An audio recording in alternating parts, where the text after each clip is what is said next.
The Philadelphia Flyers have recently given a number of announcements regarding their lineup and some other overall changes heading into Game 4 of their series against the Pittsburgh Penguins in the Stanley Cup playoffs, and I think that this is amazing. Today, we're going to get into some of the notable lineup changes and the overall things that you're going to see going into Game 4. We're going to talk about the Flyers' strategy going into Game 4 and potentially any further games along in the series, and overall what the Flyers need to be doing to make sure that they have the best possible chance of knocking the Penguins out at home on their own ice tonight. Ladies and gentlemen, if you've been enjoying the content, make sure that you subscribe and like the video, and we're going to jump right along into it. Now, the Philadelphia Flyers have been an absolute wagon as of late. All right, it's not a secret. If you've watched the games, the Flyers have been incredible against the Penguins, and there's no argument that you can make that the Flyers have not been the better team in this series. I mean, if you can just look at the statistics from game 3. All right, the Flyers got outshot but were dominant in just about every other spot, including the goal scoring, because you can have as many shots on net as you want, but if you're not putting more in the net than your opponent is, it doesn't matter. Flyers ended up winning this game 5-2, but what I would like to show you, or draw your attention to more rather than show you, is the physicality here. Flyers had 48 hits to the Penguins 32, incredibly physical game. However, the Flyers 48 hits come and are incredibly important to look at because this Flyers team has been an absolute monster on defense, and that monster of a performance on defense has made their lives easier and has made one person in particular's life easier, Dan Vladar. Now, Dan Vladar, notably, was somebody that had gotten presumably injured at the end of Game 3 in the third period. Now, for a little while, for a couple of days leading up to now, we've been kind of unsure as to if Vladar is going to play. If Vladar is going to be in net, if he's not going to be in net, what do we have to look out for? If Ersson is in net, are we so sure that they're even going to put Ersson in net? Are they going to throw a wild card out there and do Alexei Kolosov, which is a decision that I don't think that they were ever going to make?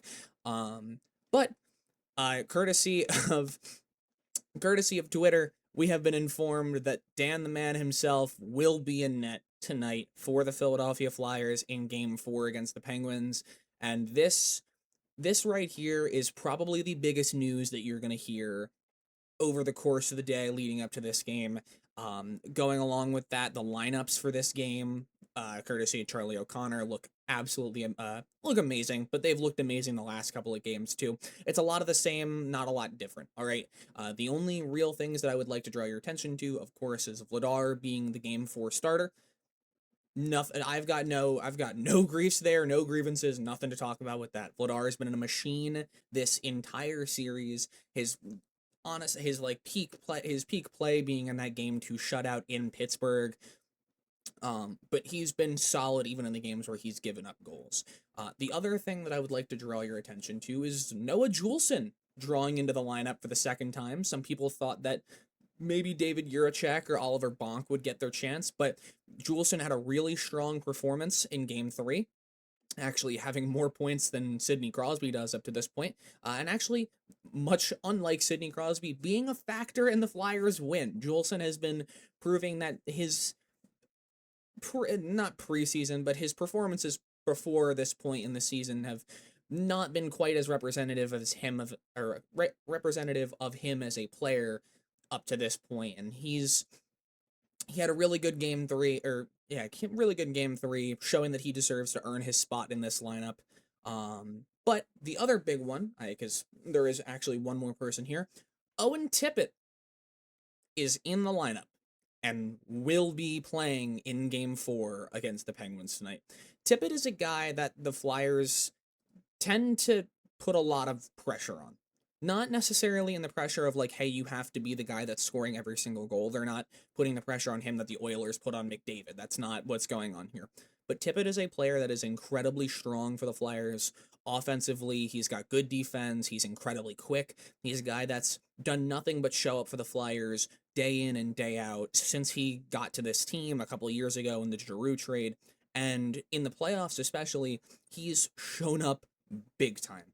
And finding out earlier today that Tippett is going to be in the lineup, but that he's, regardless of the couple of practices that he's missed for maintenance days or whatever it may have been, is an absolutely amazing thing to hear for the Flyers, because this team, and it's something that I've touched on before, but this team works so well because every player in the lineup is fully bought into the strategy that they are working with, and is fully bought into each other.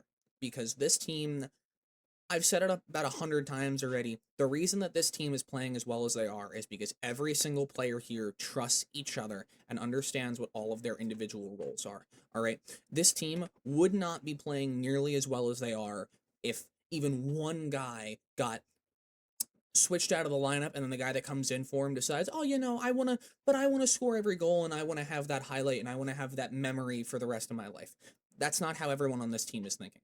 Everyone is firmly bought into Tocchett's coaching strategy and is fully prepared to put themselves on the line, throw the body around, block shots, play some hard defense, play long shifts. Guys like Denver Barcia, a rookie, mind you, playing more than 2-minute shifts in the defensive zone at least once, if not more, this series, shows you just how committed to this strategy and committed to winning this team is. This team has been absolutely incredible for both the city of Philadelphia as well as just the livelihood of this team and the front office and the fans' faith and everything.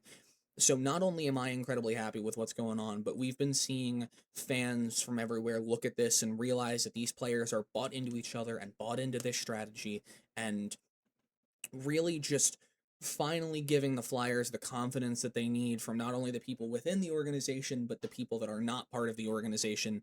Because let's face it, without this playoff run, the Flyers probably would not be on the forefront of nearly anybody's mind. But judging by the fact that tickets to just get in the door to the stadium are $300+ for the last row in the upper bowl, this team has finally done what people did not think the Flyers were going to be able to do at all in recent years, and they have made the city of Philadelphia care about ice hockey. The city of Philadelphia is a hockey town. All right, we know it. We've seen 2012, we saw 2010, we saw 2018 when the Flyers and the Penguins played in the first round, even though that series was kind of a dud. All right, this city is a hockey town, and all it takes is the Flyers to just have a little bit of life, and them finally putting out there that guys like Tippett and Vladar and Juleson are still going to be in the lineup is showing that that life in the team is still there. And that life that the team has is translating directly into how they're playing on the ice. Sidney Crosby's been almost entirely a non-factor through 3 games. He has 1 point, and it was an assist in a game that they lost by 3 goals. Evgeny Malkin has 2 goals in the series. That's it. He's been entirely shut down outside of those 2.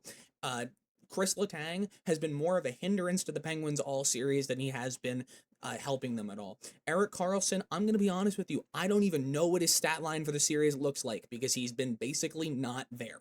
All right, the Penguins are getting absolutely mauled by the Flyers defense, and they are getting shown up in just about every single statistic possible except maybe the face-off circle. That's it. That's the only area where I think the Flyers are actively doing worse than the Penguins right now. And even then, I could be entirely wrong about that. But ladies and gentlemen, anyways, if you agree with what I've been saying tonight, if there's anything that I missed that you think I need to touch on more, please feel free to let me know in the comments. As always, go Flyers. I will see you around.